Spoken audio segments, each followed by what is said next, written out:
रजीम बिस्मिल्लाहिर्रहमानिर्रहीम अस्सलाम वालेकुम।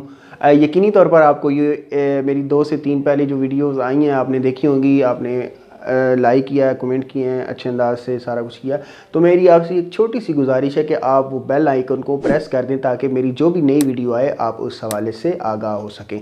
तो अपने तालीमी सिलसिले को आगे बढ़ाते हुए आज का जो हमारा मौजू है, हम ये बताएँगे कि तलबा नहम जमात के अंदर जो ख़त है उसको किस अंदाज से लिखेंगे और उसकी जो तमाम इक़साम है और उसके बुनियादी और ज़रूरी जो लवाज़मात हैं उसके हवाले से मैं आपको बताऊंगा।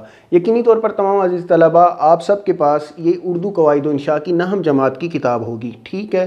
तो अपने मौजू की जानिब आते हैं बिला ताख़ीर के। आज का जो हमारा मौजू है मैं आपको बताता चलूँ कि मकतूब निगारी, यानी कि हज़रत मिर्ज़ा गालिब ने फ़रमाया कि ख़त को अहदी मुलाकात कहा जाता है। कि मसलन मैंने ख़त को मरासले को मुकालमे का ज़रिया बना दिया। मसलन यहाँ पर देखिए कि ख़त एक तहरीरी मुलाकात है जिससे हम अपने अपने हालात एक दूसरे को बताते हैं। इसी वजह से ख़त को निस्फ़ुल मुलाकात कहा जाता है। जब कुर्रे अर्ज़ पर अभी मवासलाती तरक्की नहीं हुई थी, ये दुनिया ग्लोबल विलेज नहीं बनी, तो उस वक्त भी लोग एक दूसरे से राब्ता करते थे।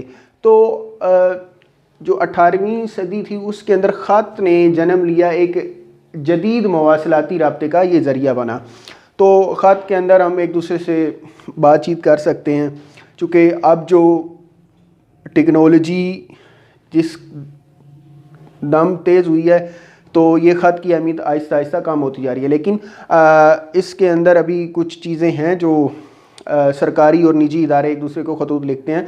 तो अब मैं सबसे पहले आपको अज़ीज़ तलबा बताता चलूँ कि ख़त के बुनियादी तौर पर हिस्से कितने होते हैं। इसमें हम ख़त को किस अंदाज से और किस तरह लिखते हैं। मसलन अमूमन मंदर ज़ैल हिस्सों पर ख़त मुश्तमिल होता है। मसलन कि मकाम रवानगी और तारीख़ हर ख़त के अंदर लाजिम होनी चाहिए।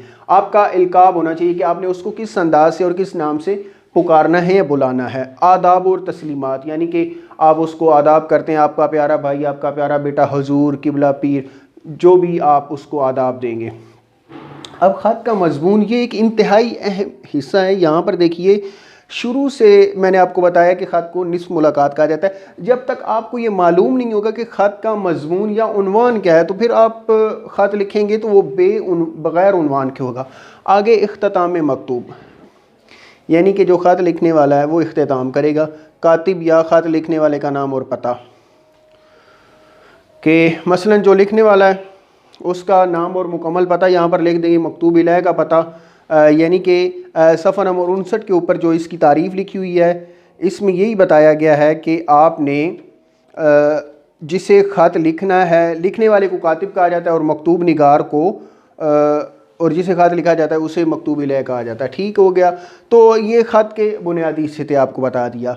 अब हमारे पास जो खतूत की इक़साम है उसके ये तरीक़ेकार हैं।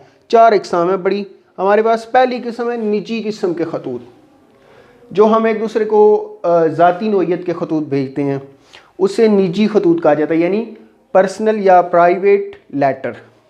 कारोबारी खतूत, यानी आप इसे बोल देंगे जो कारोबार या इंडस्ट्री के लोग ख़त लिखते हैं उसे कारोबारी खतूत कहा जाएगा। मसलन यहाँ पर हम इंडस्ट्रियल लेटर भी बोल सकते हैं। आगे सरकारी खतूत, गवर्नमेंट लेटर्स के जो सरकारी इदारे एक दूसरे के ख़त लिखते हैं तो उसको हम सरकारी ख़त कहेंगे। मुरासला जाती खतूत, इसमें तमाम तर जो एक दूसरे को मुरासला लिखना है तो या कोई चिट्ठी लिखनी है, ये वाले जो खतूत होंगे इसे मुरासला जाती खतूत कहा जाएगा। तो यकीनी तौर पर गाइज़ आपको आज की वीडियो पसंद आई होगी। तो मेरी फिर आपसे गुजारिश है कि जो बेल आइकन है उसे प्रेस करें, चैनल को सब्सक्राइब करें। अल्लाह हाफिज़।